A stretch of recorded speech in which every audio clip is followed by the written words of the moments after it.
Hell hath no fury like a husband who has to fix a chirping smoke detector in the middle of the night.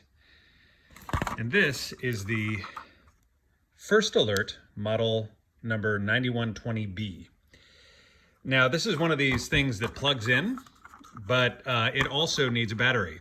So it plugs in, I guess, to keep it charged, but then if the power goes out, it has a battery to keep it going. What this means is that just like every other smoke detector, you also have to change the battery periodically. But here's the catch with this, is that the geniuses who built this little device, when they did it, you unplug it, so it's up in the ceiling, you take it out, and the battery is in this little thing here, right? But what happens is when you're trying to pull it out and it's pinching your skin, you can't. You actually cannot open this thing. This drove me so crazy that I've actually broken these things in the middle of the night, removed the battery, and put them under pillows. This way we wouldn't have to hear the chirping. So, and the reason for this is the geniuses who created these devices put this little pin inside of it.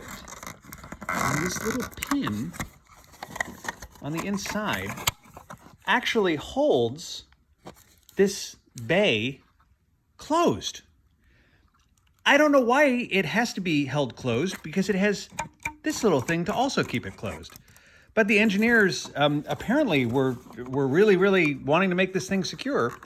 So they give you this little pin. And if you don't know about this little pin, because it's not really intuitive in any way, you will have to actually break this thing or pry it open with a screwdriver in order to get it out. So if you're watching this video and it's the middle of the night and you can't figure out how to make your damned smoke detector stop chirping, you undo it, unplug it, and in order to get this bay open, you find the little pin in that spot and you pull it out. And that lets you get to the battery that you can put in to this little compartment. And then you can make it stop chirping.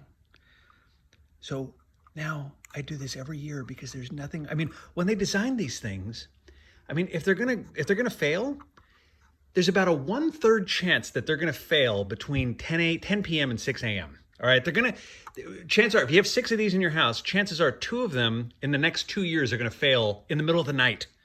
It's a total nightmare, so we do it ahead of time. Anyway, I hope this helps you. I wish that this existed for me.